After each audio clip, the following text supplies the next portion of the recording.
G'day, I'm Ali Ammo, and this is the A Lease On Life podcast. I'm going to start this episode with a little announcement. The day this ep airs, which will be Thursday the 28th of March, my ebook has a special launch sale on Amazon and it will be 99 cents.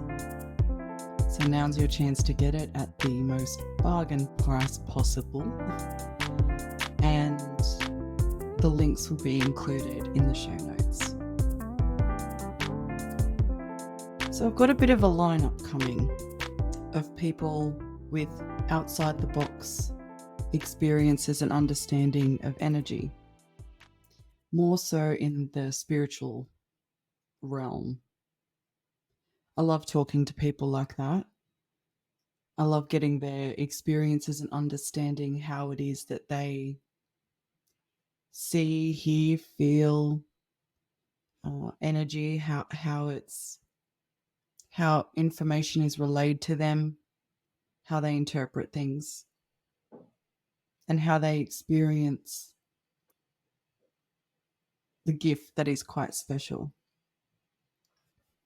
But before we get into that, there's something on the other side of the power strand, which is science, that I think it's important for us to remain aware of. It's become common knowledge that science can be corrupt.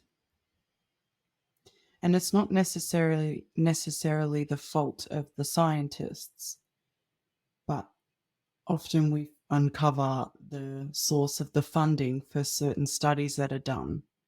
And it's quite clear that the study was conducted with an intention in mind. And it's sort of incumbent on the scientist who's being funded and being paid by certain corporations or those with political agendas, certain industries, particularly food, to then either suppress or demand certain results to come out. And this is something that's been going on. This is a cycle within science that has been going on for quite a long time in history. In the 1960s, the sugar industry funded research that was downplaying the risks of sugar and highlighted the hazards of fat. So if you're looking in the average supermarket, you see high amounts of 99% fat-free, reduced fat. The focus is on fat. And the reason was because there was a link established between sugar and coronary heart disease. So this is in the 1950s. So in the 1960s, that's when the sugar industry funded the research to try to point the finger of blame at fat.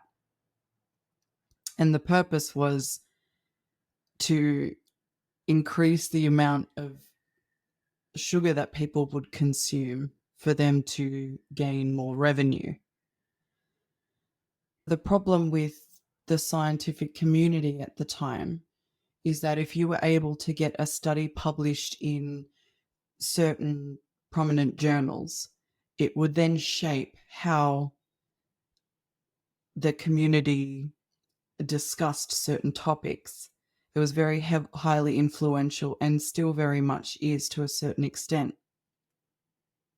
The purpose of the sugar industry influencing the study to be conducted was specifically to create debate between fat and sugar and try to put fat as the more dangerous substance for us to consume to cause issues. Overall, when it comes to science, there's quite a few areas where things can become corrupt. You've got corporations who fund research and then suppress any conclusions that are not in their best interests. Scientists can often be intimidated. Study designs can be manipulated. Scientific articles can be ghostwritten. And obviously the publishing of information is only what will be suiting the company that funded the research. So that's how science can be corrupt. But in terms of public perception, the private interests often downplay the evidence. Instead of sharing everything that they find, they only share what makes them look good. And that's often been the case with particular scientists as well. There's actually quite a long line of people who've faked their own research or fudged their own numbers. I even read a scientist who was doctoring their own images. And in some cases, the scientist did not conduct a study whatsoever. Sometimes when it comes to the public, the uncertainty of certain things can be exaggerated. Scientists are often vilified when they go against the grain, and that is very much the case when it comes to all kinds of natural medicine. And the media often gets fed slanted news stories as a result. It seems that when it comes to scientific studies that are published, what is more important than looking at the results of the study or the conclusion of what they find, it's more beneficial to follow the money first and find out who's funded the study.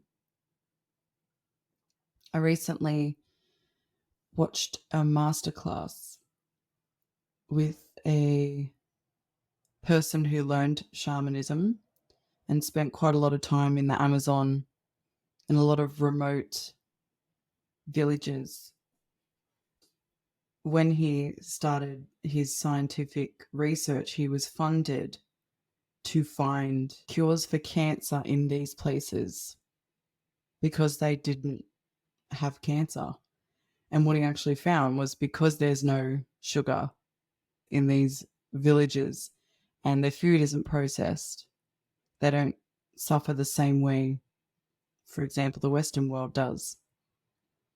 He was being funded to complete this research because they wanted to find the answers and he didn't. And what he found was why cancer is so prominent in Western civilization. And the companies that funded him didn't share those results with people because they didn't want anyone to know. The same can be said of the dietary requirements, the 5 food groups and the food pyramid. It's become common knowledge now that Sanitarium wanted to gain as much space as they could and push for the cereals that they produce to have a higher market share. In the end, they got a bigger spot than vegetables and fruits. The public don't seem to question as much as they probably should, and people don't look into things as deeply as they should. They just take what is being shared as gospel, really. Something interesting that I found today, I'll read to you, and I think it really highlights the dark secret of science. Freeman Dyson, who holds the professorship in physics at Princeton University, which is a spot formerly held by Albert Einstein, in his 2011 essay called How We Know, that the usefulness of scientific theories should not be confused with their truth. He wrote, "The public has a distorted view of science because children are taught in school that science is a collection of firmly established truths. In fact, science is not a collection of truths. It is a continuing exploration of mysteries. Science is the sum total of a great multitude of mysteries. It is an unending argument between a great multitude of voices. It resembles Wikipedia much more than it resembles the Encyclopedia Britannica." I grew up reading the Encyclopedia Britannica as a kid, and not once did I ever question the information that I saw in there. And it seems like we've broadly done that when it comes to information that's been shared globally. If the pandemic has taught us anything, it should be to question, because Whenever the word science is invoked in a conversation or a discussion or a presentation, it is to add a certain level of strength to an argument. And as is often found, some theories that have been widely regarded for a set period of time in history can be overturned overnight. So seemingly, it takes a long time for some people to accept the change because it disrupts everything that they've understood so far. But the truth is, it wasn't just the studies on sugar that were manipulated. Even now, we're finding out more and more about the dangers of sugar. It's even been linked to an addiction on the same level as illicit drugs because of the way your brain responds to sugar. I've often heard of parents talking about the first time that their kid has sugar. If you're Australian, you'd know Hamish and Andy, but they're just a comedy duo who did radio and a bit of television and hosting and things. I remember Hamish talking about the first time his child had sugar. Although his partner did not want their child to be introduced yet, he was having a cupcake and he decided to give the kid a mouthful of the cupcake. He watched this kid's eyes light up and then grabbing at it like there was no tomorrow and realized, what have I done? I had a similar experience with a child when I was a teacher. We were having a class party and I was a year 2 teacher at the time. So the children were mostly 8 or turning 8 that year. I was unaware that there was a particular child in the class who'd never had soft drink before. It's not that the child had never had sugar, but to have that much and in that quick space of time, I suppose. A couple of the kids had brought soft drinks. And so I poured a couple of cups and set them out for people to pick up if they wanted. This was the quiet child who always sat up perfectly straight, never wanted to make a mistake, very calm, very quiet, very perfectionist. She had, I think it was like an orange soda, like an orange Fanta or something like that. It didn't even take 5 minutes. And her entire behavior changed. She was running around like crazy. She even came to me to identify herself as like acting crazy and she doesn't know why. Was giggling a lot and it seemed very out of character for her. And I just monitored the situation because I didn't know what sparked this, but it was just very out of character for her. This child had said to me the next day, I'd never had soft drink before. I said, really? You didn't tell me that? She goes, it's not that I'm not allowed to have it. I just had never done it before. And after how crazy I was, I went home and told my mum. And I realized then the power of sugar. It is very much like a drug and it's something that you need to use sparingly. I remember hearing recently actually on the radio, they were comparing the consumption of sugar for the average person, this is in the US, nowadays to like 50 years ago. And it went from like a cup a year, I think it was altogether, to like a potato sack full a year, just like crazy amounts of sugar. And you see the correlations between all the health problems that we're having.